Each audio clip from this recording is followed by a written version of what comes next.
Greetings. Today we continue to include the rising of the first beast from Revelation 13, verses 1 through 10. We pick up today in verse 7, the declarations of war.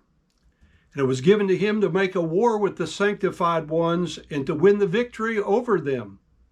And it was given to him an authoritative power over every tribe and tongue and nation.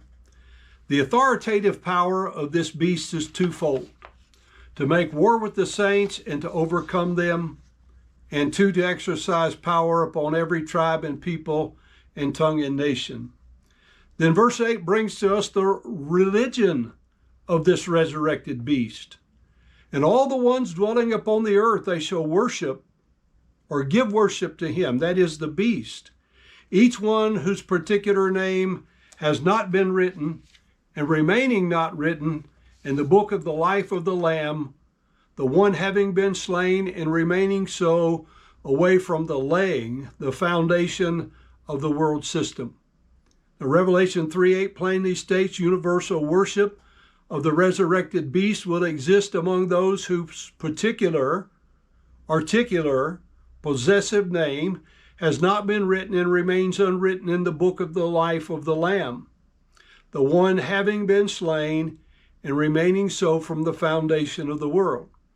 Now, some try to press this verse to say the names have been written from the foundation of the world. And certainly God in his infinite knowledge could have known and made such a list, but this verse does not say that. One will have to look elsewhere to justify and establish such a concept. The book is neuter in gender. The Lamb is neuter in gender.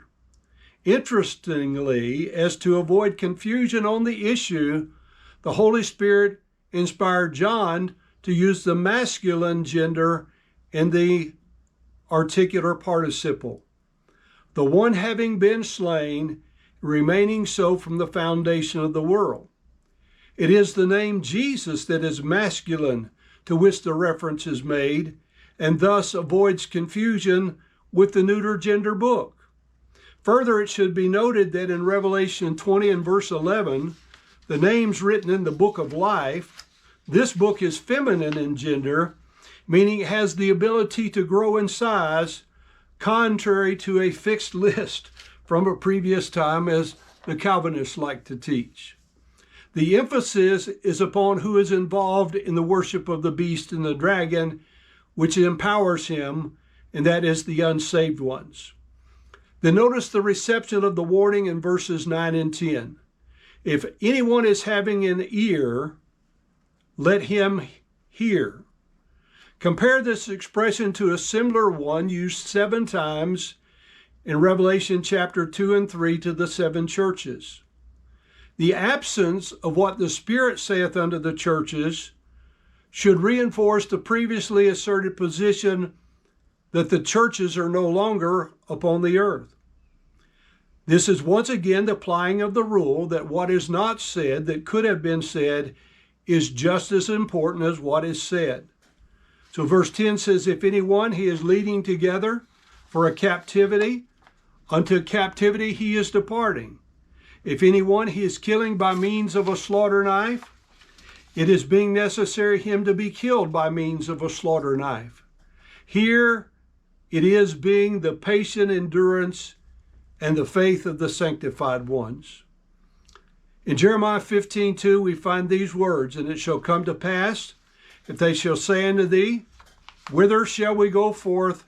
Then thou shalt say to them, thus saith the Lord, such as for death to death, and such as are for the sword to the sword, and such as for the famine to the famine, and such as for the captivity to the captivity. Again in Jeremiah 43:11, and when he cometh, he will smite the land of Egypt, and deliver such as for death to death, and such as are for captivity to captivity, and such as for the sword to the sword. Daniel 11:33, and they that understand among the people shall instruct many, yet shall they fall by the sword, and by flame, and by captivity, and by spoil many days. All three passages predict a fourfold chastening upon Israel during this time because of her former disobedience. Some say they will recognize and submit to this chastening because of the eternal consequence, while others say it is a promise that God will exact the same punishment upon those that execute the chastening upon them. And I'll leave that for you to research further for yourself.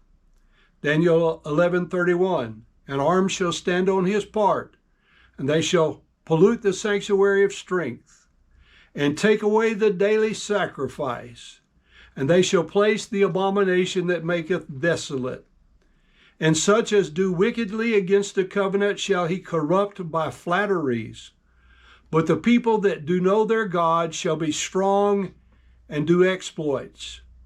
And they that understand among the people shall instruct many, yet shall they fall by the sword and by flame and by captivity and by spoil many days. Now when they shall fall, they shall be holpen or helped with a little help, but many shall cleave to them with flatteries, and some of them of understanding shall fall, to try them and to purge and to make them white, even to the time of the end, because it is yet for a time appointed." Daniel 11:36 continues, "And the king shall do according to his will, and he shall exalt himself and magnify himself above every god, and shall speak marvelous things against the God of gods." That again is a definition of blasphemy. "And shall prosper till the indignation be accomplished, for that is determined shall be done. Neither shall he regard the God of his fathers, nor the desire of women, nor regard any god, for he shall magnify himself above all. But in his estate shall he honor the God of forces, and a God whom his fathers knew not shall he honor with gold and silver and precious stones and pleasant things. Thus shall he do in the most strongholds with the strange gods, whom he shall acknowledge and increase with glory, and he shall cause them to rule over many, and shall divide the land for gain." This world system is growing closer to the fulfillment of all things. So let us live and work with haste, for the night cometh when no man can work.